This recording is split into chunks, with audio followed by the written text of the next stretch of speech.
This episode is brought to you by Progressive Insurance. You chose to hit play on this podcast today. Smart choice. Make another smart choice with Auto Quote Explorer to compare rates from multiple car insurance companies all at once. Try it at progressive.com. Progressive Casualty Insurance Company and Affiliates. Not available in all states or situations. Prices vary based on how you buy. DSW, Designer Shoe Warehouse, is the one-stop shop for all your footwear needs. With sneakers, boots, and everything in between for every style, mood, and occasion, you'll definitely find shoes that get you at prices that get your budget. DSW has what you need, but more importantly, they have what you didn't even know you wanted. You never know what you'll find at DSW. Find the shoes that get you at prices that get your budget at DSW stores or DSW.com. When I was 7 years old, my brother and I broke into a church in Carson City. They charged us with a felony in 1988. I was 7 years old. I was on probation for 60 days and I didn't get arrested. And so in my young mind, I'm like, ooh, here's a way I can keep myself safe. So I went out and broke the law again. My earliest memory of this was playing at my grandmother's house on the stairs. It was a forbidden zone. You're not allowed to go upstairs. I didn't even recall why. And then my mother clarified that. It didn't start when you were 5. Your uncle started to you when you were 3. So that was the reason why you weren't allowed upstairs. Because your uncle was there. When I was 15, me and a buddy broke into a house and got arrested. So here it comes. I'm 15 years old and I've got 12 felonies. I put on so many masks. It was so hard to know who I was. And then they opened the doors up on December 13th, 2002. And was like, your time's done. Here's $75 and 3 condoms. Go get them, champ. To be able to put yourself in a position to spend the rest of your life helping other people to change. If you can do it, Sonny, we all can do that. I was just such a fucking train wreck of a human being, dude. I robbed somebody the first day I was out with a screwdriver at a gas station. I had no conscience. I didn't care about life. I knew I was going to die in prison. We're all made to love, to be loved, right? And to be broken like that. Oldish. The art of knowing more and caring less. With your host, Randy Spelling, Brian Austin Green, and Sharna Burgess. Welcome back to another episode of Oldish, you guys. This conversation today is one for the books. Let me tell you about Sonny Von Cleveland. He experienced incredible abuse from a very young age. He then went into 18 years of being imprisoned, solitary confinement. You would imagine that this man's story leads him to just more of the same, but that is not what happened. This is a story of transformation. If you have ever been wondering if you can heal from trauma, if you have ever been wondering if you can get past your past and not let it define you, if you've ever been wondering what you can turn it into, this story is one that will inspire you to find that way. And maybe it will just inspire you to share it with someone else that's going to need that information. But Sonny Von Cleveland is one of the most incredible conversations we've had here on Oldish, and I am so excited for you to hear it. He is the co-founder of Frisky Business Cat Cafe. He is the founder of the Von Cleveland Foundation. He is the author of the book, Hey White Boy, Conversations of Redemption. So this isn't just a story about surviving awful circumstances. It is a story of transforming. Everybody, enjoy. Sonny Von Cleveland, welcome to Oldish. Thank you guys so much for having me. I appreciate you. So great having you here. Thanks. So good to have you here. We are going to get right into your story. This is a 4-hour-long, what seems like a movie. It should be. It should be. Maybe that's a next step. Yeah, for sure. So let's go back to where you grew up, how you grew up, and just walk us through what happened to start you on the path of getting convicted and winding up in jail. Yeah. Well, and forgive me, I'm a little under the weather, so I'll try to keep the sniffles down. All good. All good. I grew up in Carson City, Michigan, with a single mom home. Me and my brother had a 19-month-old, or my brother was 19 months older than me. And it's funny, when you read the book's kind of inaccurate at this point. So when I wrote the book, we put it to press. I called my mother. My wife and I are laying in bed, and I called my mother. And kind of gave her the rundown of everything. And she said, well, there's only 4 guys in there? It's like, what do you mean? She's like, what about the old man that used to give you the money? What about my ex-boyfriend in the van? What about Robbie Wheeler? Like, Wow. shit. So this is you being molested by these other men, but she remembered other men that you didn't even know about. It gets way deeper. So yeah, like I blocked out 3 other men from my life. I just completely just compartmentalized it in another section of my brain, and it didn't even hit until she said that sentence. Right? Both my wife and I are like, and it just came rushing back like, oh man. And in the book I talk about, in the very beginning, you'll hear about how I was not allowed upstairs at my grandmother's house. So we used to go to my grandma's house every week, every weekend, every holiday. We had this big family that was my grandma, my grandpa, my Uncle Mike lived at home with them, and all the aunts and uncles would come out, cousins, and we would all do every holiday. And my earliest memory of this was playing at my grandmother's house on the stairs. It was a forbidden zone. You're not allowed to go upstairs. And I didn't even recall why. And then my mother clarified that, right? It didn't start when you were 5. It started when you were 3. Your uncle started to you when you were 3.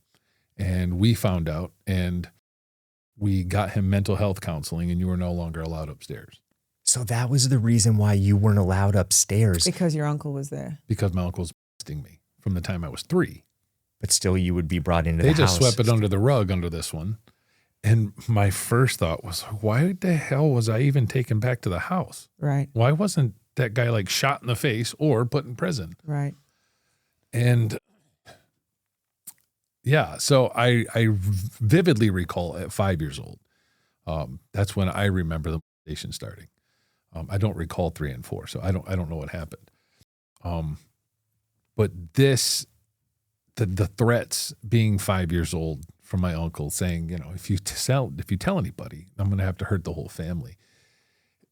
It paralyzes you as a kid, right? Like, this is a big human being, and you don't want nobody to get hurt. So in my young mind, I'm like, I'm not saying anything, but I'm also dealing with this abuse. And shortly after, my mom's boyfriend starts to molest me as well, Daryl Hall, not the Hall and Oates Daryl Hall. Right. I didn't even know that was his name. He starts molesting me. My mom's friend Tim, a few months later, starts molesting me, Tim Klinger, going over to his house. And so all of a sudden, I'm finding myself, I'm being molested all the time. Like, what's happening here? And when I was 7, enduring this the whole time. When I was 7 years old, my brother and I broke into a church in Carson City, and got arrested. And they charged us with a felony in 1988. I was 7 years old. And I can't fathom for the life of me why you would charge a 7 and an 8-year-old with felonies. But going back and looking at it, my mom was this big anti-government protester in our small little town. So she would make us like hold picket signs in the park downtown. Like, and I mean, it was embarrassing at the time, right? And you look back on it, but you ruffled the right feathers. And I'm pretty sure that it was, you know, the cops' way of getting back at my mother. Like, oh, here's your son getting in trouble. Look at this. And they charged us.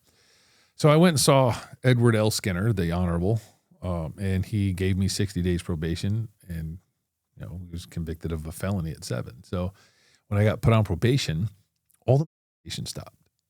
Like, I wasn't allowed to leave. I couldn't go anywhere. So we couldn't go to Grandma's house. We weren't going to Tim's house. Daryl, I don't know, he was a truck driver, and I guess he just disappeared. But I was on probation for 60 days, and I didn't get molested. And so when I got off probation, we went right to Grandma's house. Oh, celebrate. Yeah, blah, blah, blah. And boom, right back into the fire, and I'm getting molested again. And so in my young mind, I'm like, ooh, here's a way I can keep myself safe. So I went out and broke the law again. Got put back on probation. And like, I found this cycle of protecting myself. I don't have to tell on them. I catch an ass whooping from mom. All is well. I'm on probation, which is just a word at 7, 8 years old, right? Like, it's not really affecting my life any. In fact, it's keeping me safe.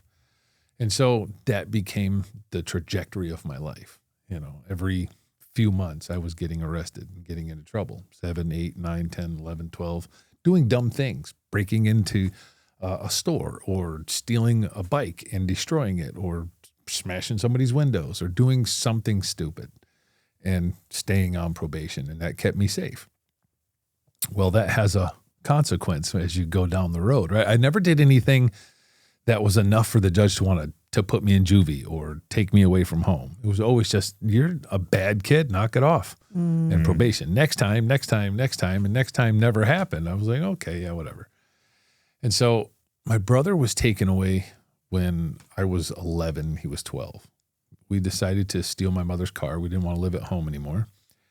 And we stole my mom's car. It was a 1988 Ford Escort. And we drove to Chicago, just an 11 and a 12-year-old kid. Drove to Chicago. We got arrested in Hodgkins, Illinois at 5 o'clock in the morning. It's a suburb of Chicago. And that's the last time I saw my brother until I was 21. Like, they took him away, and because he was driving, he stole the car. And so they took him away. But when they put him in detention, he escaped and then stole another car and then just spiraled out of control. So he got locked up when I think I was actually 12 and he was 13. Sorry to interrupt you for a moment. Was your brother also experiencing abuse? So it turns out he had been molested by my uncle a couple of times. My brother was a very outspoken and tough kid. Okay. Right? If he ain't like something, you're going to know it. Okay. And so understood. I think that's what happened, because my uncle only molested him a couple of times, which I know that sounds bad saying that. Once is too much. Right. But come to find out all these years later, my cousin Jared actually sent me a message on Instagram. Haven't talked to him in 35 years, and it happened to him too, and severely bad. All the cousins. Wow. Okay, sorry. So back to the story. He's been taken away. You didn't see him again until you're 21. You're 11 at this point. And it's hard to keep things in context because there's just so much to it, yes, right? Of course. When I was 10, I told on my uncle. Because I did something that I got in a lot of trouble for. I don't even really remember, but I broke down and just told my mother, like, my Uncle Mike is touching me.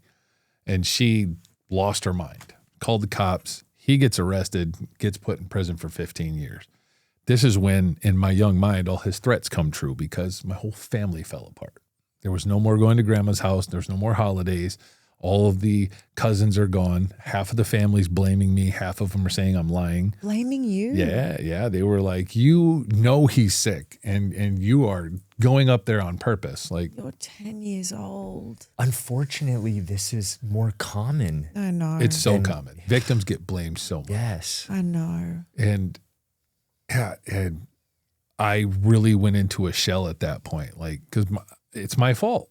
Right? Like, we don't get to go to grandma's house anymore. We don't have family time anymore. This is my fault. I should have just kept my mouth shut. That's what I was wondering, Sonny, is how much of this, because it's one thing to look back in retrospect now, so much, you've come through it. Back then, do you remember what would go through your head? Did you blame yourself? Did you have a thought that something that you were doing was leading all of these people to do this to you?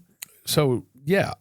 For sure. As a kid, it happens. I'm being 3-4 times a week most of my life as a child, right? Like, it became commonplace, right? It got to the point where you learn how to zone out almost. Yeah. And so I was big into music. I used to hide off in the closet whenever adults were around at home, and I would just go to the closet with my mom's tape box and just get lost in music. And so music became an escape for me.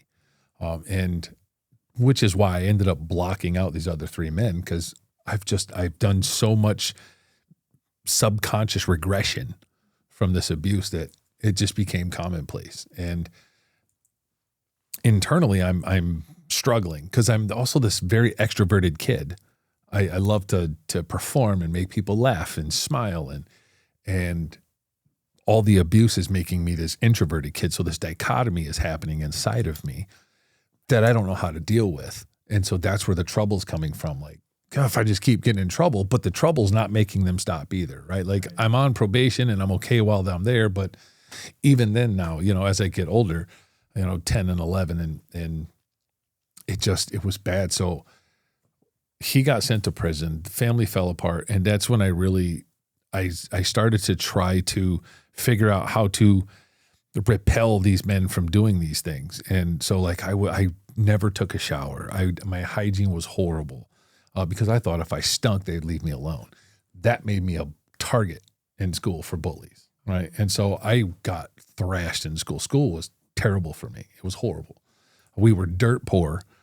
So I didn't have, I got $3 shoes from Payless, which just got me picked on even more. But then as I got into like 10, 11, 12 years old, it really turned violent, right? Like I got my ass whooped all the time from the high schoolers and the wrestling team. And I was just a target for them. Also because I didn't tell. I was so used to not telling and being silent that after I told on my uncle and everything fell apart, I never said anything about anybody. Right. I'm going to keep my mouth shut and just endure. And, suicidal thoughts when you're 11 and 12 years old is ridiculous, right? Yeah. Like me thinking like, what is it? What am I, what about me is this? Am I gay? Am I giving off some kind of vibe? Cause I don't feel that way. I shouldn't even be having these thoughts at 12 years old. No. Mm-hmm. So then I started drinking and getting into alcohol. And then when I was 13, that's when I started having sex on my own with women. Like I was overtly sexual with women because I'm maybe trying to prove to myself, like, I don't know why they're doing this. Right. And so that led me down a pretty dark path. I don't have my brother. My mother is gone most of the time. She's in drug addiction and alcohol and trying to hide it. So on the surface, she's got this facade of a well put together single mother home. She works hard and, so it was a very lonely experience, I'm by myself a lot in the woods and I kept getting into trouble. And when I was 15, me and a buddy broke into a house, stole a couple of pedal bikes, stole a cell phone out of a car in a parking lot at the hospital in Carson City, and got arrested. So here it comes. I'm 15 years old and I've got 12 felonies on my record, right? And so 17 days after I turned 16, I had to go in for sentencing, and the judge was done. He's like, so I stole $2,000 out of the safe from my school. I was a bad kid at this point. And he gave me 6 months in the county jail for that. And so I was like, oh man, I've never been locked up before. I don't know what to do. It's a very small town county jail. It's full of a bunch of drunk white people. And while I'm there, all these new charges are coming in. And they're like, you've got 5 felonies faced now. You're facing 5 felonies. And so they bound me over to adult court. And then he was like, I'm sending you to the Michigan Department of Corrections for 24 to 60 months. I didn't even know what that meant, right? I'm like, well, what does that mean? Look at my lawyer, and he just sent you to prison. I'm like prison? Like prison? grown-up prison. Like Shawshank Redemption prison? He's like, yeah. I'm like, but dude, I'm 16 years old. Nothing. And then a couple weeks later, my mother moved out of state with her boyfriend, took off. So I was all by myself. Because you were in prison. Oh, I was in county. I hadn't even got sent to prison yet. She came and visited me and said, I'm leaving. Oh my gosh. I'm like, what am I supposed to do? She was like, The abandonment's she's unbelievable. like, you'll figure it out. You got to man up. Okay, guess I'll figure it out. And yeah. So a couple weeks after the sentencing, I'm on a gray goose to Riverside, which is in Ionia, Michigan. It's the quarantine. And so they did separate 20 and under and 21 and older. They went to Jackson for quarantine. We would go to Riverside. But it's mixed with level 4 regular inmates, right? And so they're the ones that do all the orientation and the onboarding and the teaching. So I get there, and the first week I was raped by 2 dudes that ran into the cell. And he had this big ass knife, and he just puts it in my neck and comes in the door and is like, you know what it is, right? You scream, you fight, you're dead. Like, this is nothing new to me, man. So yeah, for 15 minutes, they had their way with me. And I remember just sitting there on my bed, like, I can't go through. I'm like, what do you think in this moment, right? Like I'm a week into prison. I'm going to be here for I've never seen anything like this. I'm from a small town. I'm 6'6", 175 pounds of long, greasy hair. I have horrible hygiene habits. I'm dead, right? Like this isn't going to go well. And so I grabbed up some pencils and just out of pure rage, I went across the hall and just started stabbing the hell out of the guy in the face. One of the guys that held a knife to you and raped you. And it didn't do a lot of damage. They're just small pencils, but it looked horrible. Yeah. Right? He doesn't know what's happening. There's blood going everywhere, and he's screaming, and I run back into my cell, and they come down and they take him away. And that was the moment that just literally, I felt dead. Yeah. Right? Like, I'm dead. Like, this is it. I just screwed up. They're going to charge me again. I'm going to spend even more time in prison. I don't care. I gave up. Yeah. I just don't care. Whatever. And nothing happened. They took him away. I heard the other guy calling, screaming, saying, he's going to get me too. And they came and got him, took him away. Bunky came back. None of your business. Nothing happened. I'm laying there all night like I know they're coming. Nothing happened. Next day, wake up, go out to breakfast, and you could feel it in the air that all of a sudden, like, these guys respected me. You got credibility because they were did like, that. Don't mess with that one, right? He may be skinny and tall, but that dude, he'll put in work. Wow. And so I felt this like this feeling of all of a sudden safety and power. Like, I'm going to do that again. I have to stab somebody else. Right? I'm going to let it be. And this is how I'm going to protect myself. And so I was there for about 30 days, and I got transferred to a level 4 prison in Lapeer. So after your quarantine, you go to actual prison. And on the bus was this guy named Lalo, and they give you your itinerary so you know who you're going to bunk with, and we were going to be bunkies. And so he was part of a gang. I'm from the country. I've never seen gangs in my life, right? Tupac is as close as I ever got to a gang. And when we get to the facility, he's reminding me like, dude, I saw what you did. That was pretty solid, man. If you want to join, man, I can go introduce you to head on the yard, and we could use somebody like you. You're a good soldier. Absolutely. Let's make that happen. Right. And go out and I meet the leader on the yard, and he's like, yeah, man, he spoke up on you. He gave his word on you. If you want in, here's a knife. There's the other team. That's the That's how he initiation. went. Yep, went over there and stabbed the shit out of him, and thus started the downfall for me. Right? Like, I started to get ingratiated into gang culture, and I started to learn, like, you got to wash your ass in prison. The boys aren't playing that. Get your ass in the shower. Right. Right. So I started to develop that habit. I got my hair cut down to a fade, a high top fade, started getting tattoos everywhere. And I embodied being this gangbang. I started to fight every day. Let's fight. I'll fight my friends. I don't care who you are. I need to get tough. I'm in a weight pit, fighting, stabbing people.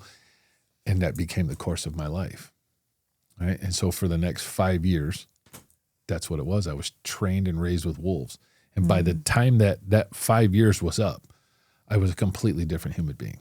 I had been so lost in 5 years of warfare that I put on so many masks. It was so hard to know who I was. And then they opened the doors up on December 13th, 2002, and was like, your time's done.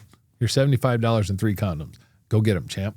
Wow. And from My 16 to 21. So you have no idea how to actually live, how to function in the world, and now you're out. I walk outside, and there's my mother and my brother for the first time since I was 12 years old. There's my brother. Except, so when we were kids, my brother was this big, tough guy in the neighborhood. He would beat up the kids that beat me up. He was kind of I worshiped my brother. Like, he was God to me. And we got out, and now he's just like the small guy. And like, I'm bigger, I'm tougher, I'm meaner, I'm harder. I got you, little brother. I'll protect you. Don't worry about it. And I was just such a fucking train wreck of a human being, dude. I robbed somebody the first day I was out with a screwdriver at a gas station. I had no conscience. I didn't care about life. I didn't care about anything. I knew I was going to die in prison, right? Even getting out, this is temporary. I know that, right? I'm either going to become the next Scarface or I'm going to die, one or the other. Do you think you had more safety and protection in prison than you had anywhere else in your life? Did you prefer being in prison? I knew how to survive there, but not just survive, but thrive. Right. Right. I felt safe. I knew my lane. I had a reputation. People knew me. Like, I don't get messed with. That was the last time anybody will ever victimize me in my life, was those 2 men in quarantine. Right. I put my flag in the ground at that point. I'll die first. Right. And of course, because this shit's been happening since you were 3, yeah. You never had a chance to be a human being without that. I digress. You should continue telling your story. I'm sorry. No, by all means. I'm enraged for you over here as someone that has kids in those ages. I am just sorry, please. So you're out. You've made it out, and you've already robbed someone day one. Yeah, and I was just such a bad human being, right? Like you weren't. You were broken. I was. I look back at it now. I've forgiven myself a long time ago. It's still hard for me because I think that as human beings, we're all made from love, right? Like we're all made to love, to be loved, right? And to be broken like that, right? And I caused so much pain. And I look back at it like, Jesus, I feel bad for that kid. Yeah. Right. And I feel bad for the people that I hurt because I was so lost. And I had no fear. I had no self-conscious. I got 2 women pregnant. I started robbing drug dealers all across the country, from Sacramento all the way to Michigan. Just horrible. And I lasted 20 months. And in September 2004, I got arrested again and charged with 15 more felonies. And like, I knew it was coming. Right? Like, I knew it was coming. And so I pled out to 12 years. And I went back, and it was pretty much the same thing, except this time I had 2 kids. And so I had met Nikki, who was my oldest son's mother, through my brother when I got out. She was at the house the day I got out. And so he used to date her sister, her older sister, Chelsea, for years. And he's like, this is my little sister. I'm like, well, I don't have a sister. And her and I hit it off really well. And she got pregnant. And so when we got arrested on this one, my brother told on me. We were together. And there were 3 of us. I got away. The other 2 got caught, and they told on me. Why? And his excuse was, we thought you got away, and this is what you'd want us to do so we could get out. We figured you'd get away. Right. Wow. Sure. Okay. So he told on me. And so now that's another level of betrayal. Nikki hates him, right? Like, I can't believe you just got my son's father put in prison for 12 more years. So fast forward, we're in prison for a couple of years, and I get a letter from my brother. And he says, dude, I'm so sorry. You know I wouldn't have done that, blah, blah, blah. I thought that's what you want. I was confused. I was scared. And I love my brother, right? Like, just the only human being on the planet that ever protected me, right? I love this guy. And he's like, I just saw the parole board. We have more charges that are pending against us. They're not going to give me a decision. Can you help me? Can you take help the blame? him? So I did. I went back into court, and I said it was just me. I was all by myself, that he was nowhere around, and took 10 more charges. And they dropped the charges against him, and he got a parole. And I get another letter from him a couple weeks later. Like, dude, I got my parole. Thank you so much, blah, blah, blah. I got a parole to this homeless shelter, but, I'll figure it out, blah, blah, blah. Nikki, I need you to let Frank come stay at the house. Hell no. Like, and she hated him. She hates him. I'm not letting that dude here. You realize our son doesn't have his father because of this asshole. Yeah. He's my brother, Nikki. My loyalty is second to none. Like, I love him. He's all I have in this world for family that's ever cared, right? Does he care? Right. Fine, whatever. You'll parole to Nikki's house. You can stay there for a couple months, help her out with bills, help her with Caden. He's your nephew, blah, blah, blah. He gets out. I called him and talked to him the day he got out. And that was the last time that I heard from him, her, or my son for several months. And I'm like, what is going on? I can't get a hold. I call every day, twice a day. I call in the morning. I call at night. I talk to my son every day. She brings my son up to see me once a week. to nothing. Like, what happened? You know that feeling when you put on something so comfortable that it kind of resets you? Oh, yes, 100%. Like your whole nervous system just goes, Literally, that's me every time I put on my Bombas socks. It's wild how something that small can change your mood. Isn't that interesting?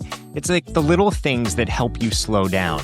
And their t-shirts are awesome. Yes. And you know what? They do not feel like throwaway clothes, right? No. They feel like made to last clothes. And I love that they think about design on that kind of a level. But the slippers, let's not skip those, okay? I basically turn mine into house shoes. I'll take the trash out, I'll walk the dog, I'll come back inside, and I'm still wearing it. Yeah, you actually live in it. I absolutely live in those things. They kind of nailed that cozy but durable thing. Yeah, and you know what I really love about Bombas is that for every item you buy, they donate one to someone that's experiencing homelessness. It's amazing. It gets me every time. Like, you're buying something small for yourself, but it actually matters to someone else. Exactly. It's comfort with purpose. That's what makes it stick for me. It's not just socks. It's a reminder to care about the simple things. Yeah, so if you haven't tried them yet, head to bombas.com/audio and use code audio for 20% off your first purchase. That's BOMBAS.com/audio, code audio. You'll see what we mean once you put them on. It's a whole vibe. It's that time of year again, when you start arranging pumpkins on the stoop. Try out a new cranberry sauce recipe and plan out a tablescape that'll outdo last year's. In other words, it's when you break out all your DIY holiday skills. And now, ADT is making it easy to DIY your home security too. Their systems aren't just simple to set up, they also fit within your budget. So get excited for your next project, because your peace of mind just went DIY. Visit ADT.com or call 1-800-ADT-ASAP. When every second counts, count on ADT. Okay, wait, curious before you even move on, because I just have to know, that level of uncertainty, anxiety, you get your brother out and he's staying there, you talk to him the first day, and then there's no contact with any of them. Zero contact. How did you even manage that? You don't have a choice. The clock's going to keep moving. Count's going to be in an hour. You got to go to chow. I just sat there for hours, just like, what the fuck is happening? I'm terrified. I'm thinking they got into an accident. I don't know what's going on. Yeah. And like 3 months later in October, I'm still trying every day. I try every day. I don't give up. And like 3 months later, phone answers. This call is a collect. Holy shit. What's going on? Hello? Hi. Nikki. Oh, shit. What is going on? Like, I haven't heard from you in months. What is that? You're going to hate me. Why would I hate? I'm not going to hate you. I'm pregnant. Okay. I'm doing 12 years in prison. I don't expect you to be a nun, right? Like, I figured you're going to get laid at some point. It's not a big deal. We'll raise the kid, blah, blah, blah. No. It's Frank's.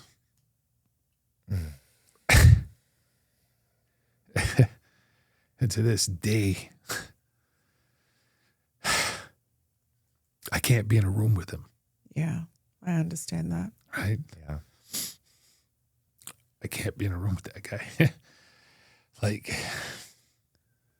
I still don't have a relationship with my oldest son because he was raised his whole life thinking my brother's his father. He didn't know until I got out of prison that I was his dad. They told him that you... Yeah. He calls him dad to this day. And they all live together. They all have a happy family. They're still married. Sonny. And it's like, fuck this world. Right. I was right in the beginning. There's no reason to be a good human being. There's no point. Like, this world is full of selfish, uncaring. There is no loyalty. There's nothing. Right? I'm here to get what I can get, how I can get it. I'm done.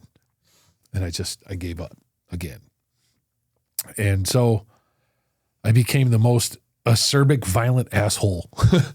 I was already a pretty violent guy anyway, but this was worse.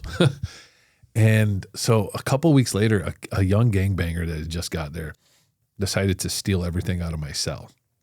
While I was at work, I worked in the chow hall. So we were gone until like lunch. And I come back from work one day and my bunkie standing outside. You could just see he was just pissed. I'm like, what's up? Our cell is empty. And this isn't nothing new, right? It happens a lot. People get your cell open, run in, steal everything. Except I'm very well known. I have a lot of connect. You picked the wrong one. Mm-hmm. Within 5 seconds, I got 10 people like, hey, it's that dude Flint, man. Flint did it. So, yeah, I strapped my weight pit straps around my hands, you know, which you used to keep the bars on, and I put my master locks on there so I couldn't lose them. And when they opened the doors, I beat this guy. And it wasn't even, I feel bad for this kid. Like, you just stole some shit. You didn't know any better. You got all of that rage of all my life, my brother, everything. I beat this dude until they gassed me. Like, they're sitting there. The COs are begging me to stop. Fuck you. I'm going to kill this dude. And I mean, they gassed me and there's blood everywhere. And I mean, we're right out on the yard.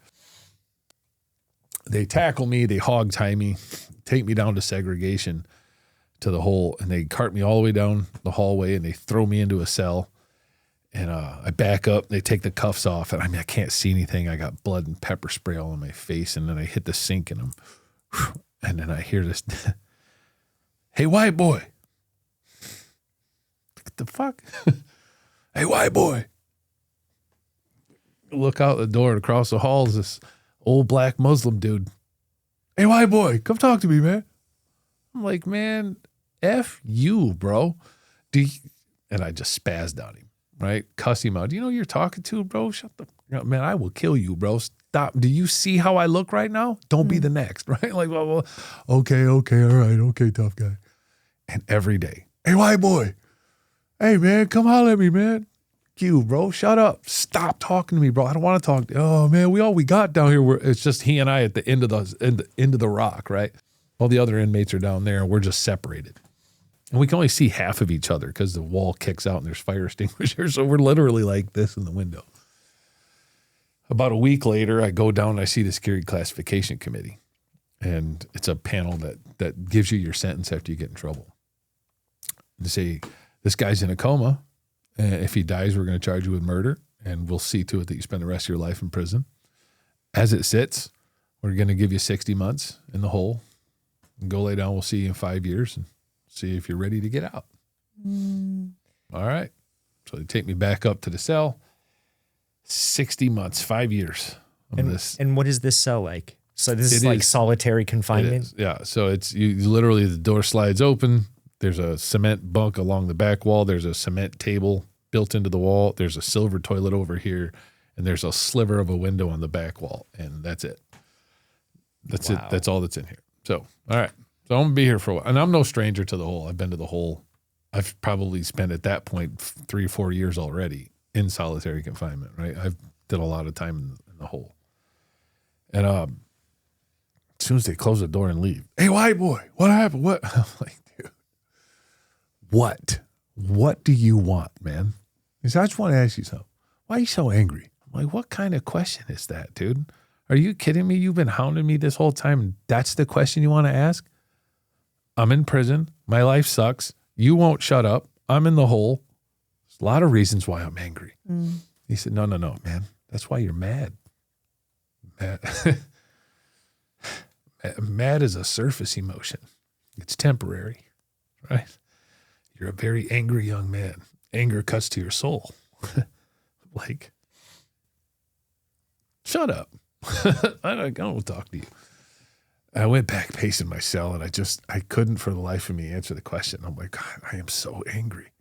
I'm always angry. And I look back and I'm thinking on this, like, I've been angry most of my life. I've been a very angry human being.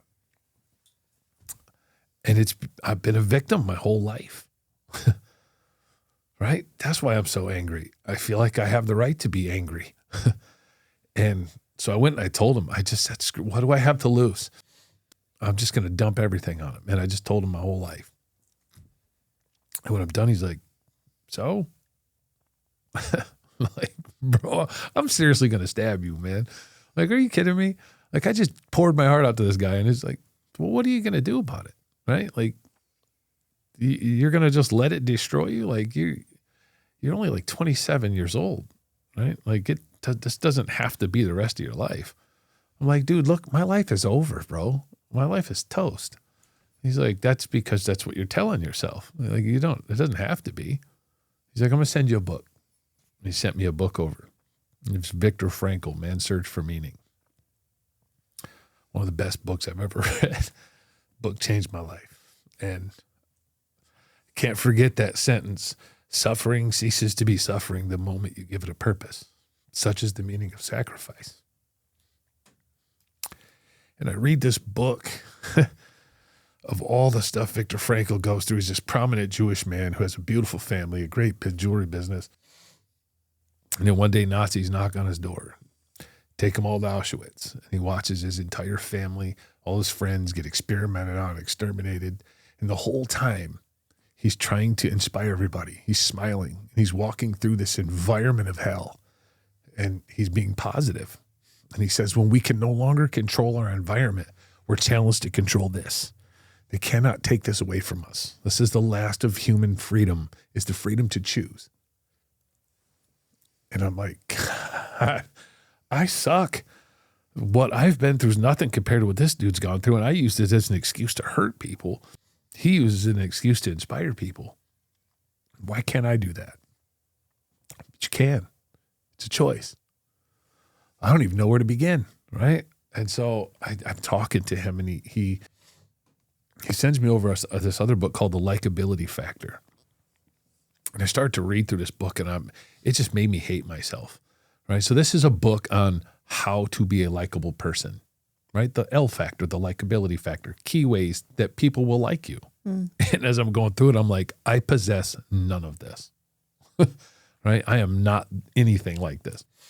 And he's like, that's because you choose not to. I was like, well, you can't choose who you are. He said, yeah, why can't you? You absolutely can. Think about it. When you walk out of these doors, nobody knows who you are. So you could be anybody you wanted to be. You can choose your personality. I'm like, can you? Make it a habit, right? A thought done repetitiously becomes a habit. A habit done repetitiously becomes a personality, right? If you practice saying something kind to somebody every day, in 6 months, you're just a kind person. It's a personality. You're just a nice guy. You just say nice things to people all the time because it's a habit for you, right? And I'm like, wow. So he took me down through this metamorphosis of, what do you want out of life? What means something to you? Right? Like, if you could do something to all these dudes that have abused you, what would you do? I'd kill them. I'd torture them. I'd bind them up and I'd kill them. And does that change the fact that you were raped? No. So then what happens if you do that? All I do is deteriorate my soul even more, right? I just feed into it. Forgiveness. Why would I forgive them? They're not worthy of forgiveness. It's not for them. It's for you, right? You holding on to that rage and not forgiving them only keeps you a slave to it. When you learn to let that go and forgive them, you're free. They don't even have to know that you forgave them. You have to let it go because it's holding you hostage. And so I started this process of, how do I get forgiven? All these people that I've hurt, these homes that I've broken into, these families I've probably destroyed, right? If you think about that, imagine being the 7-year-old, 8-year-old boy that comes home and your house has been ransacked. You no longer trust it. Your parents can protect you. A wife comes home. She doesn't feel like her family's safe. Or a husband might come back and feel like he can't protect his family. I caused that. And I'm like, shit. I don't even know them. How can I seek their forgiveness? I don't know who they are. It's about the intention, right? You put it out to the universe, your genuine remorse. And God, Buddha, Allah, whatever you call them, will put it on their hearts. So I started to write these letters to these people that I don't even know who they are. And at first, it's just a bunch of excuses. I broke into your house, stole your stuff, broke all your things, because I was raped, I was abused, I had a horrible life, I was bad. And I would send these over to Mallory, and that was his name, by the way. And he would send them back like, dude, this is crap. This is all excuses. There's no remorse in this thing. You're just making an excuse for why you did what you did. Rewrite it. So I'd rewrite it. Nope, sucks. Rewrite it. Rewrite it. Put your heart into it, man. And so after a long process, it became just pure remorse, right? Like, there is no excuse. I'm so sorry. Right? Like, what I've done to you, what I potentially could have caused you, like, there's no excuse for it. I was selfish. I was careless. I had no conscience. You didn't deserve it. I'm so sorry. I wish I could take it back. I'd change it if I could. And then I started to read the letters out loud. Once it was Mallory approved, like, that's a remorseful letter. Started to read them out loud and just put it out to the world. And then I flushed them down the toilet. And it was like a weight just got lifted off. And I started to see, like, man, I can do stuff different in life, right? Like, I don't, he's right. I'm going to be 35. If the guy doesn't die and I don't get a new charge, I'll be 35 when I get out. Like, that's so much time left. I get to choose how I'm going to do the rest of this. Like I don't have to be angry. Let it go, man. Let it go. And I mean, I went through everything. I worked out till I couldn't move. I rolled up my mattress and beat it till my knuckles bled. Like, I did everything to release as much anger and aggression as possible. But it's really in our voice where our healing is, right? I must have looked like a nut job because I just talked to myself all day. But in talking to myself, I'm reading my forgiveness letters. I'm speaking about my pain and my forgiveness and healing, and I'm crying and I'm screaming and I'm freaking in depression. I went through, couldn't sleep and night sweats and, didn't eat. But then this breakthrough just came, and I started to notice that the environment started to change around me. I started to write, and I started to write poetry and spoken word stuff. And I would submit it to the library. And I noticed the COs are starting to be nicer to me. I started to be nice to the COs. Because I've been an absolute dick to COs, right? Like, I don't like you. You're on the opposite side of the team. You are on that side of the fence. I'm on this side. The only thing protecting you is a new case in this steel door, right? And so I switched that. I started to smile at them. And I started to wish them good morning or say good night or, hey, see you tomorrow. And I started to notice that, oh, hey, we got an extra tray. You want that? Shit. Hell yeah. And I'm outside. If I do go to the rec cages, your hour's up. You can stay for another 20 or 30 minutes if you want. In the shower, you got 10 minutes. You can stay. Don't worry about it. We'll get the other guys first. Wow. Like, I'm changing the way that they're perceiving me from this cell. Did that help you to change even more? Because at this point, not only are you feeling different by doing everything you can in your cell, writing letters, speaking to yourself, reading, but then also you're starting to see the effect of what you're doing. Did that give you more hope? Yeah, sure. You're seeing results. It inspired me. Like, I'm changing my world from this little cell. I never thought I could change it out there, let alone in this. I'm never out of here. I'm in here all the time. And so these I'm submitting poetry every month because they're doing these contests every month in a prison. And so one day the ADW knocks on the door. I wrote this long poem called From Monstrous to Magnanimous, right? And it was basically what I hoped to achieve in my life from where I had been and from a monster to a magnanimous person.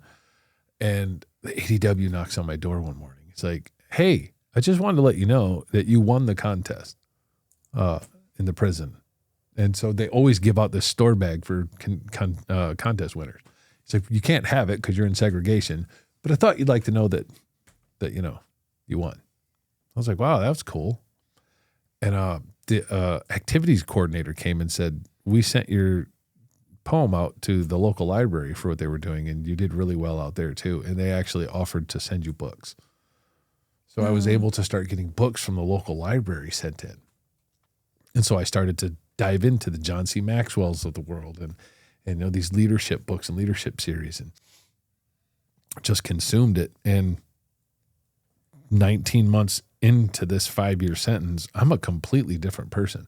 I'm smiling. I'm not angry. I'm at peace in this little cell. Me and Mallory talk all the time. Like he made sure I knew we weren't friends, but yeah. One day I get called down to SEC and they're like, man, we've seen some really significant change in you.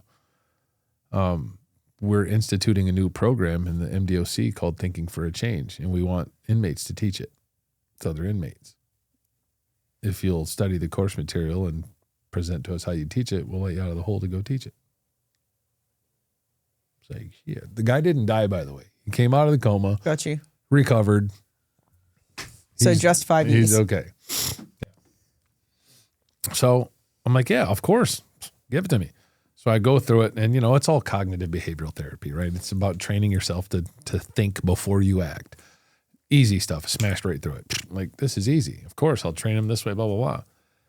Comes up, all right, we're going to let you out of the hole. Go do it. I'm like, dude, this is insane. All right, let's go. As we were leaving, Mallory, I say, hey, Mallory, I hate that you call me white boy, man. It's racist. It's disrespectful. I don't like it. All right, white boy, go change the world. Mm. All right. So we go out, and I think we're going to go to general population to go do this. We go this way, and they take me to protective custody. And I'm like, is this a joke? You're kidding me, right? No. You're going to make me go to protective custody? You realize that I am a well-known gangbanger in this prison, in all these prisons. They're going to kill me if they know that I'm in here. Well, you can go back to the hole. Guess I'm going in. So I go in, and I get my first class. A couple days in, I go to get my first class. There's 30 people in there, 30 men in the day room, a couple COs. And part of Thinking for a Change is that you have to, the very first day is stand up, state your name, why you're in prison. Mm-hmm. 27 of them are pedophiles. I'm like, oh. Wow. The other 3 walked out. Like, fuck this class. They right. left. Excuse my French, by the way. Wow. And how did that make you feel in that moment? That these were the people that you were supposed to help, the very people that had hurt you your whole life? It literally took just a few seconds for me to go from, I'm going to kill everybody in this room, to, no, you're not. No, you're not. No. I think differently. I am different. You're human beings, and you need to think differently. I am the byproduct of what you do to kids. Right. And as soon as I said that, the light hit in my mind. I'm going to teach this whole class from the victim's perspective to the predator. And I'm going to show y'all, because some of them are in PC because of me. You. I used to hunt pedophiles, right? We used to do some horrible stuff to pedophiles in prison. And I taught them that this man that you guys have known, this is what happens to the kids that you abuse, right? Some of them grow up to be me or worse. Some of them kill people. Some of them turn around and do the same abuse. And so I started to teach them this class for 12 weeks. I taught Thinking for a Change from the perspective of a victim to the predators. I don't know if it sunk in. I didn't want to know. I didn't keep up with any of them. I just taught the class. I did it from a place of love, kindness, and compassion for humanity, that maybe I can fix 27 pedophiles so you don't go out and rape other kids. It's worth it for me to suck that up if I can help save a kid. It saves, yeah. But it's such a testament, though, because that thought that you had when Sharna asked the question, what did you feel in that moment? And you said it took a few seconds. Because you became a different person, because awareness came in and flooded your body and your mind, you were able to have a different thought. And I think that is when we all talk transformation and self-help, all those words sound good.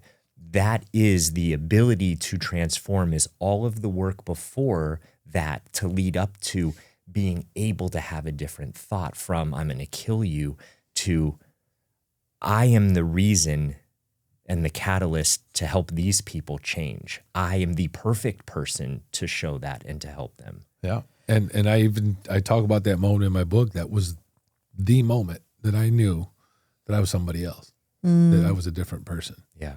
Right? That I'm no longer a captive to my past. Right? I'm not. And so taught the class. I ended up staying in protective custody for a little bit after that because it was peaceful. Yeah. And I knew that at some point I'm going to have to go face this gang that I've been a part of for many, many years. And they're not going to like it. And it's probably not going to end well, but we'll put positive thoughts out. And that time came. So I got out and went to the head in the yard, and we're going to go spend it. They were all like, oh, Sonny's back. What? And I've been gone for 2 years, Right. 2+ years. And we go walk the yard. Tell him, like, Govayo, listen, I'm going to retire, bro. I'm out. That's not happening, Sonny. I kind of figured you were going to say that, but I'm out. I've been faithful and loyal to this stuff for years. Dude, I've put in so much work. I'm done. Just let me go. It's not going to happen. I knew it was coming. For the next year, I was stabbed 5 times. I've been beat with locks. I have holes in my dome from the locks. You can see some of the scars up here. Stabbed 5 times. One was a bookshelf right there that almost went right. Wow. Right. Because he was going for my neck. And he would jump me in the bathroom.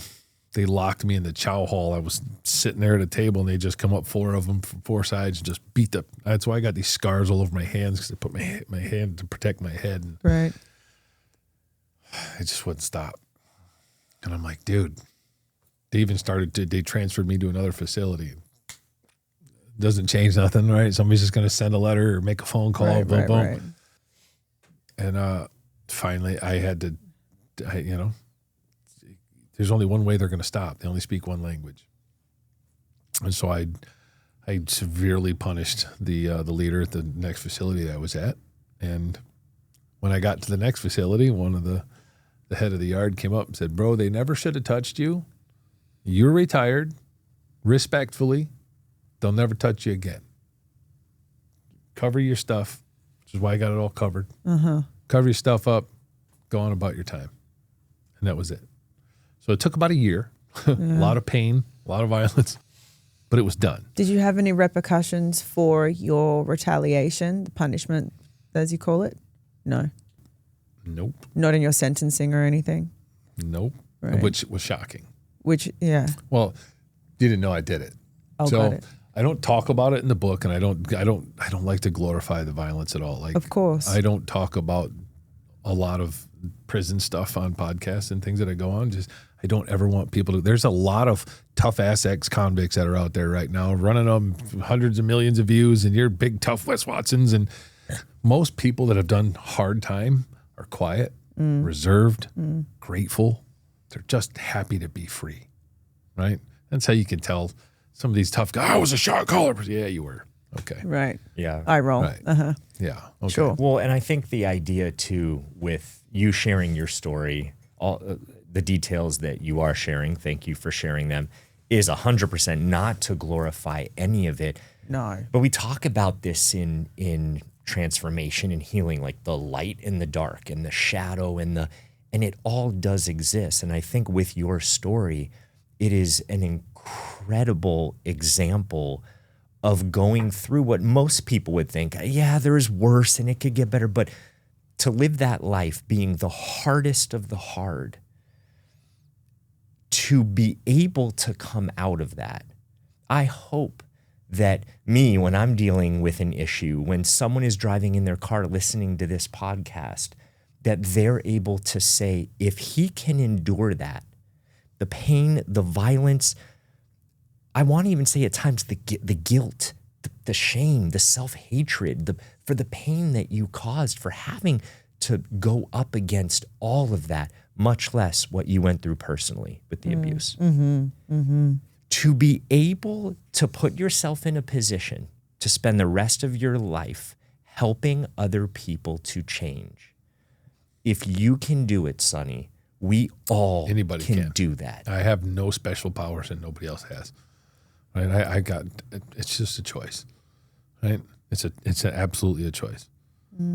So I spent the rest of my time learned yoga. I got 30 convicts stretched out on the back 40 doing yoga. Yeah. Like, out of a book. I was doing yoga wrong. Now that I know about yoga, like, oh yeah, I probably wasn't doing that right. But whatever. We were trying. We were building. You know, one of my favorite things that happened to me all the time now is people are like, I can't even picture you like that. I can't picture you as this mean, violent, gang-banging human being. It's the greatest thing anybody could ever say to me. Yeah. Right? I'm like, oh, thank you. Right? Because that wasn't me. Right, exactly. That was the 3-year-old that got shattered and became something. Yeah. I never even got a fucking shot. Yeah. Right? That's not who I wanted to be. That wasn't me. Right? And I don't care if you don't believe me. You don't have to believe me. I don't do this so you believe me. I don't care. Right? I'm so grateful that you can't picture me like that because I can't either. It feels like it's somebody else's life. Yes. Right? When I walked out of prison this time, I had a whole different view. There's a picture in my book of the day that I walked out. I never thought I was going to make it. And they just like to play with me, man. I was supposed to get out 2 weeks before I got out. And that Sunday, like, hey, the records lady's on vacation, so we can't let you go. You have to wait till next Monday. See how detrimental that is for somebody that did 18 years? Yeah. I'm supposed to leave tomorrow, Yeah. and I can't? Let me go sit down for 7 more days. And then on that 7 more days, oh, there was something on your background check where you're not going out, I think next week. And now you're I know what you're doing. Yeah. I know what you want me to fail, and will not let you do that.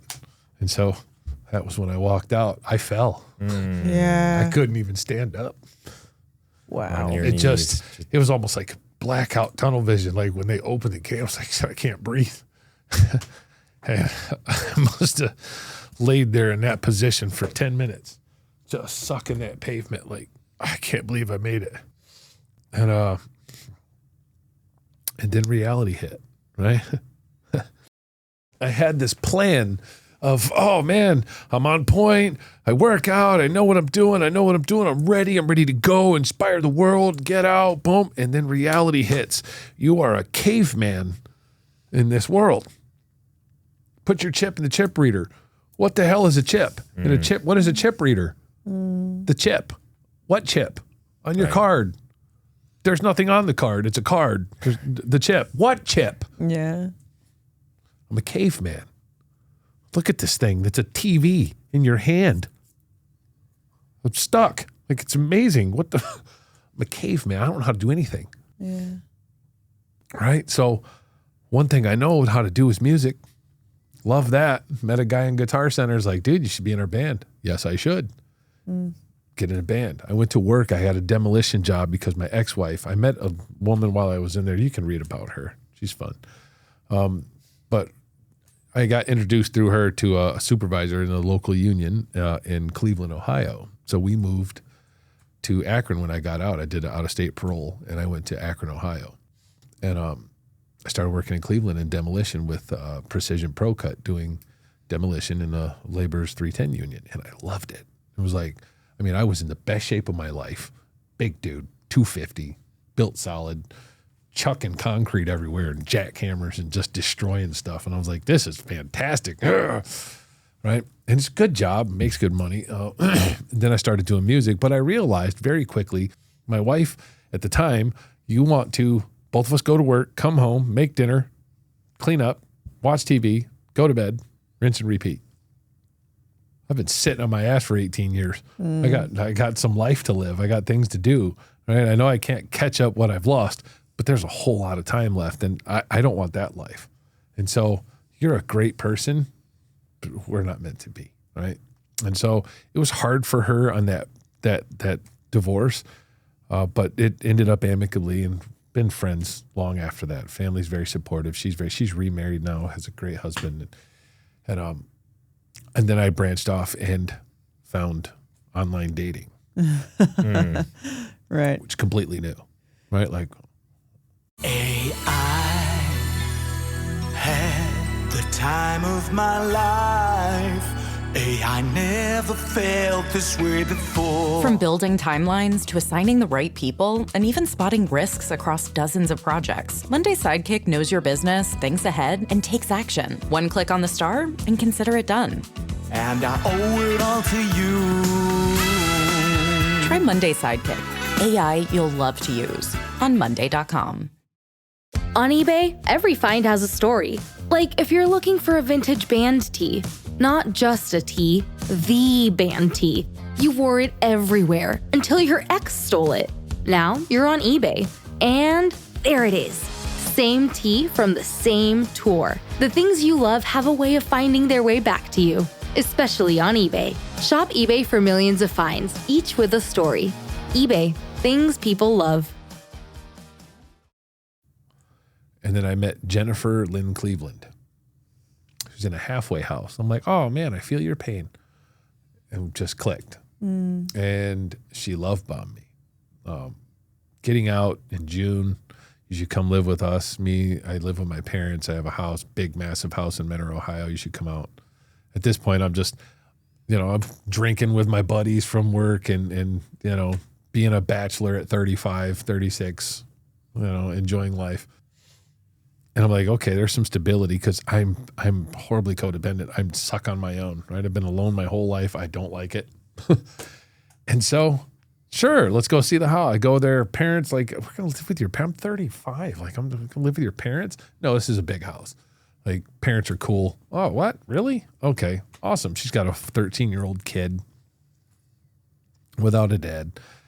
So, all right, fine, yeah. So 2 months into getting to talk to her and all that, I move in with her in Mentor, Ohio, into this big house, and she's pregnant. And I'm like, how do you get pregnant at 35? She's 37. She's older than me. With you? Yours? Yours, okay. Okay. And got the greatest thing I've ever felt. For the first time ever, I felt love. When Roman was born, it's the first time I ever felt like love for another human being, right? Like even my other two kids, like I was in prison when Dalen was born, and Right, you were a different person now. Right, Roman, I was there the whole time, and like this little piece of life, it gave me renewed hope, and so I started doing music, and I was doing really well, right? Like I was with Jen, and we had Roman now, but I'm touring. I'm like, my band blew up, and I'm doing tours all over the Eastern Coast. I'm doing Chicago, Detroit, Pittsburgh, all over the place with my band. And I'm really like, man, this is the life. I got a shot, boom, boom. And at the same time, I'm still like, I'm experimenting with like drugs, and like I've never done drugs before. I've been in prison my whole life. While there were some drugs that were available, nothing like it's out here, right? And like I hate hard stuff like crack, heroin, fentanyl, like that stuff kills people. So I've never even tried it. But cocaine, that's just like, why not? We're going on stage. Well, that's what everybody does, right?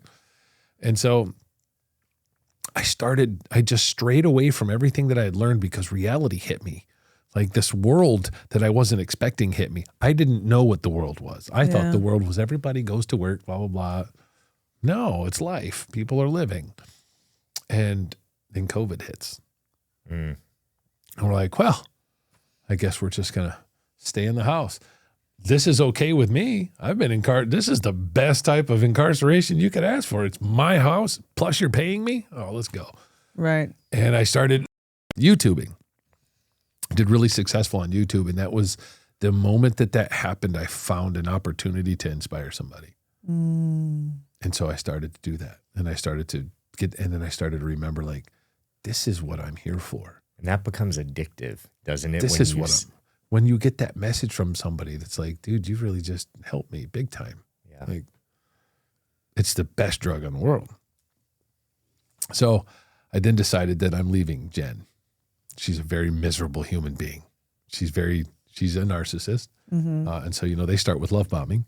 And then when you don't do what they want, I'm leaving. I don't want to be with you anymore. And she went ballistic. My son was 2 years old, and that was the last time I saw him for 4 years. She 100% used him against me. I was ended up homeless. She destroyed my car, destroyed everything that I owned. And then when I did start to get back up, took me a couple of weeks. I got a new condo, broke into, trashed all our biker friends, right? Wow. Get a new car, trashed. Get a new bike, trashed. What am I supposed to do here? At the same time, I get on a podcast from England with a girl named Claire. It's called Boot Camp for the Mind and Soul. She's my wife.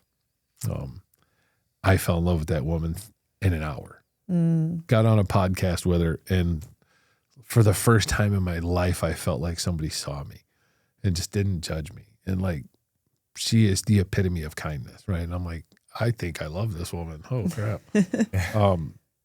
And then we started talking every day. And eventually she's like, you got to get out of there, right? She's not letting you see the kid anyway. I'm literally staying so that I can see my son, but she's not letting me. Right. Not going to let me see this kid. I'm going to have to go to court and do all this other stuff. So I packed up my stuff and she said, let's go to California. So I got on my motorcycle and packed my stuff up and I left, chasing the sunset, and then crashed the motorcycle in Cincinnati. Oh, no. And I'm laying there on the ground like, what, dude? What, man? I saw it as a sign that the world was saying, commit. Go get the rest of your stuff in your car. Screw that bike. Get your cats. Get all your stuff and go. Right. And I did. And it's the greatest decision I ever made in my life. I moved out to California. We wrote my book. I started a nonprofit that has my name, the Von Cleveland Foundation. And we built a cat cafe. And I have my soulmate in my life, right? Like, we just, it's everything together, right? And Sonny, I'm laughing. You have to explain cat cafe. We're like, we have a cat cafe. Oh, you don't know cat cafes? Cat cafes are the shit. Well, that's her idea. Tell us what it's called and just give us a quick Frisky Business, Palm Springs Cat Cafe. It's the only cat cafe in the Coachella Valley, and it's a coffee house that has cats in it. Yeah. And we get them out of the shelter. It's amazing. Until we can help get them adopted, because we don't like animals being stuck in cages. Yeah, exactly. And so I'm trying to fast forward now because I know we're running short on time, because I really want to talk about Operation Light Shine. Yes. But I could listen to every ounce of your story and can't wait to read your book. So thank you. Operation Light Shine became a thing of divine providence for me. So I've won congressional awards now. I was Palm Springs Person of the Year 2023. I've done all this really good stuff, saved all these lives, and I don't care, right? Like that's not in it for me. Like, I don't do these things for recognition for that. I do it because I get these messages from people, from parents. Like, you saved my kid's life. You don't even know that he watched a TikTok video of you and he's different. Wow. Or a guy that was like on the verge of suicide because he's been abused his whole life. And he's like, you just gave me hope that I can get through it. Dude, you can. You so can. And you're worthy of that. Right. And then I met this girl on TikTok. She sent me a DM on TikTok, and I try to answer every DM, right? Like, I'm never going to be that guy that's got all these followers and I don't ever answer, because 90% of them are just people that want some attention. But some of those people need it. Some of those people are like, I never thought you'd answer. I literally was going to kill myself last night. You saved my life. And I'm like, you can't put that into to words, right? What that does for you. I even have one girl, there's so much to get to, but she, after 24 years, got the courage to turn her father in. He's been on the run for 20 years, and now he's sitting on $5 million bail in jail, because she, after sitting down with me, she's got the courage to turn him in. And so these are the reasons why I do this, right? Because there's a palpable, tangible change in people's lives that can be had. So I meet this girl, Tracy, on TikTok. She says, let's connect on LinkedIn. It's where all the professionals are. I don't know anything about it. So I jump on LinkedIn with her. She introduces me to Dane Daniels. And Dane Daniels says, dude, I want to introduce you to a couple of buddies of mine in this organization called Operation Light Shine. I think you'd really like them. So we all jump on a Zoom call together, and I meet Jim Cole and Brian Waite. And after an hour or so on the call, you guys are the heroes that I needed when I was a kid. That sentence changed all of our lives, I think. They invited me to come to Jacksonville. They're like, we do these events in Jacksonville. So right after this, I'm scrolling through Instagram, and I see Tim Tebow. And I'm like, is that Tim Tebow? I'm a big sports nut from prison. Like, all I know about Tim Tebow is Gator legend, NFL not so much. He's on the Sean Ryan podcast talking about the 20,000 new cases of child abuse that are reported every 30 days in this country. And I'm like, good on you, Tim. I didn't know you were in that fight. Good stuff. Fast forward back. Get invited to Jacksonville for Operation Lightshine. They do what's called an intercept task force. And so come down for this event. Come see it. You got to see it in real time. So I fly to Jacksonville. And so what Operation Lightshine does, they build intercept task forces. They use federal, state, and local law enforcement agencies, and they fund them. They pay for their salaries. They provide the technology. These are all Homeland Security, FBI. All these people come together to provide the technology that these men and women need to fight child exploitation online and human trafficking. Last year, they took down the largest dark web forum in the world with over 1 million registered users. Wow. You don't accidentally get on that website. No. Every one of them signed up, and you all abuse kids. You all trade in child sexual abuse material like it's baseball cards on the internet, and they took it down. And so going in there and seeing all these agents, who walks in the door? Tim Tebow. I'm like, that's divine providence. And I've been with him ever since. I can't look away. When I see, we saved 25 kids in 3 days. Wow. We found, as a unit, as all of us all working together, 25 missing kids in northern Florida.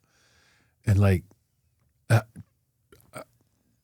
don't have words for that, right? For me, where I've been, to be sitting in a room with people I never knew existed, right? Like I gave a speech to the entire room, and there wasn't a dry eye in the room, right? Like, these agents are killing themselves for this job. They have to watch this abuse all day to try to identify a location, identify where this kid is, to try to find them. They're drinking themselves to death. Their vicarious trauma is ridiculous. And they never get to hear from the survivors, from the people that they rescue. They never hear from them. They come in, the kid's whisked off to CPS, on to the next one. They are so overloaded with work. There's 70 new pieces of content every 60 seconds are created. Every 60 in seconds. this country. 350 million new pieces of CSAM material are produced every year in the United States. Every state, they're everywhere, because there's not enough awareness. The government spends $40 billion a year on the counter drug fight and $200 million a year on child protection. Tim Tebow, Jim Cole, they went and testified before Congress in 2023 and asked for more money because we're only getting $105 million. And they cut it by $2 million. The next year budget was $103. okay, so I don't understand all of this conversation about protecting our fucking kids, and yet it seems to be the last thing that we're doing. They need the victims. They need the problem. Right. Because then the government has the excuse to spend $40 billion, because how much of that $40 billion is actually making it into the pockets of these politicians? Right. Right? Why would you not take $1 billion? What can you do with $40 billion you can't do with $39 billion? Right. And give that $1 billion to the people that are saving and protecting kids. I'm in. I can't look away. Is it worse here than it is in other countries? Have you ever looked into it? It's horrible everywhere. Everywhere. It's horrible everywhere. Like, Operation Lightshine isn't just here. Like, these guys are flying to Brazil to help them with Clearview technology. They're flying. Right. Yeah. Jim Cole's Right. in Poland right now. Right. Like, this is everywhere. Interpol, right? They're trying to. The largest web forum on the dark web was ran from Franklin, Kentucky, and Toronto, Canada. Benjamin Faulkner and Patrick Falte. There's a wonderful podcast called Hunting Warhead that talks about it. You should check it out. But their server was in Sydney, Australia. They tracked it to Sydney, Australia. This young hacker, he's an ethical hacker, tracked it and found it. So he got Paul Griffith, who's a big time in the scene in England. They flew to Sydney, and that's when they found out Operation Lightshine and that team already infiltrated this website, took it over. Wow. And now God. they ran it for 11 months and arrested over 200 perpetrators, saved countless so glad kids. that That's they did. And so incredible. to see this now, to be a part of this, I'm partnered with them right now. We're in contract, but I'm looking forward to like a lifelong work with these guys because my voice, my story can inspire these victims that are listen, I don't care if anybody never hears my story again. If that kid can hear it and it can save his life, so that you know that the trauma you've already endured does not have to define who you are. It doesn't have to define the rest of your life. Right. Some of these kids have been horribly abused. They're traumatized, right? They're trafficked by their parents. Their parents are the abusers. Yeah. That's it's trauma. really awful stuff. Yeah. And they need some quick interjection. You need to know that this doesn't have to define your life. I'm a card-carrying example of that. Yeah, you right? are. Sonny, I'm a card-carrying example. And so go to operationlightshine.org. Help them. This is all privately funded. Tim Tebow gives over $2 million a year to this. And this is just one that he works with. He works with tons of them. yeah. Be better. Yeah. Don't put your head in the sand. $10 can save a life. What you throw away at Starbucks every week could save a kid's life. Yeah. It takes awareness. That's it. There's a Facebook post that was made a few months ago that a guy shared that he saw, that the neighbor saw, and then said, I know something like that, called in, and this child was saved within 3 days because you shared a Facebook post. You don't have to spend money. Don't bury your head in the sand. Share a post. We're posting content nonstop about this. We're giving parents tips on how to protect your kids. The white van that used to kidnap kids looks like this now. Right. Right. Yeah. It's a video game. You open it up with Roblox. You open it up with PlayStation and Snapchat. And it's very easy to protect your kids. It's not hard. It takes a little bit of parental oversight to pay attention. Educate your kids. But it takes having this conversation. It takes having this and conversation. listening and not burying your head in the sand and saying, we need to look at how this is happening and not just turn the other way. And so thank you. The number one thing I run into is, I don't want to hear that. Oh, that makes me uncomfortable. What do you think But it's happening. 10-month-old's feeling? Right. Yeah, exactly. Right. You're uncomfortable exactly. hearing it? Why don't you do something? Exactly. How about I'm sorry, did you do just say a something? 10-month-old? Benjamin Faulkner and Patrick Faulty were running the largest web forum. This is the most heartbreaking part of it. This is why Jim Cole, I think, is so dedicated. They were tracking these two. They knew what was coming. And then they just were overworked and exhausted and said, they're staying put. They're not going to do nothing. And they took the tail off. And that night, they raped that 10-month-old for hours. Or a 4-year-old, one of the two. The 4-year-old's parent brought the 4-year-old to Faulkner and Faulty and let them create content, rape this kid. Oh my God, Sonny. People don't think it happens. They think that this is something that happens in foreign countries. I was raped most of my life. This stuff is real. Yeah. And it takes us to fix it, right? We have to fix it. All you got to do is give that much of a shit about it and fix it. Stop burying your head in the sand. Stop looking away.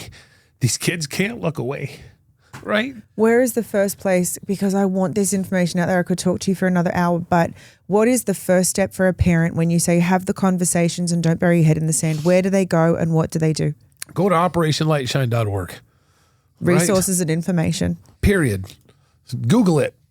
Ask ChatGPT. Right? And is there a the place? resources right here? You just have to get over your own discomfort of hearing it because it happens. People don't think it happens. They think that trafficking is like Mexican cartels or some foreign shipping container in another country. It's happening right in this neighborhood. Right. In your neighborhood, in your schools, I promise in you, your if churches. you just go up and Google this block, one person in this block is in possession of CSAM material. It's so that's prevalent. It's devastating. the fastest growing crime in the world. We cannot slow it down because we don't have the resources. Right. Well, this sounds like a good place to start. Go to Operation Lightshine. If anyone wants to check out your book, which I highly recommend, White Boy, I'll hold it up. Hey, White Boy. Conversations of Redemption. Conversations of Redemption. And thank you for continuing to have these conversations of redemption and shining your light on all the things that need to be looked at so we can all be better. Well, I thank you guys so much for having me. Thank you. What you guys do is healing the world, right? It might not even seem like it, right? But you giving people a platform to speak it's what's needed, right? We need to spread this word, man. Yes. We do thank need you to for spread the saying word. that. For anybody here that has been watching this episode, first of all, thank you and listening to us. Thank you so much for tuning in and hearing this unbelievable, incredible story and heartbreaking story, and know that it's probably 2 to 3 degrees away from you, someone is experiencing the same thing. And that is why I encourage you, I ask you, and I beg you to share this episode. Fuck our analytics. It's not about that. It is about sharing this episode to people, anyone, whether you think they need it or they don't.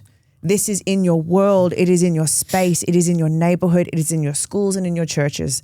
And it's something that you need to share with people so you can have the information. You can hear a story firsthand about how someone can come through it, and also a story firsthand of exactly what could be going on. And then when you go to Operation Light Shine, you are going to be able to get those resources, that information, start to have those important conversations, and maybe share some information that could help somebody else. I cannot tell you how powerful this was for me sitting here, and I hope you pass it on so it can continue to be powerful in this world.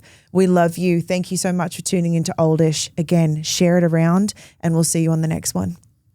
There are a lot of things that we talked about in this episode today. It's one thing to hear about this. It's another to take action and create the life that you want. If there's something that you want to create in your life, more fulfillment, more happiness, more joy, getting in touch with your intuition and how to make better decisions, then go to my website, randyspelling.com, and find out more there. Thanks.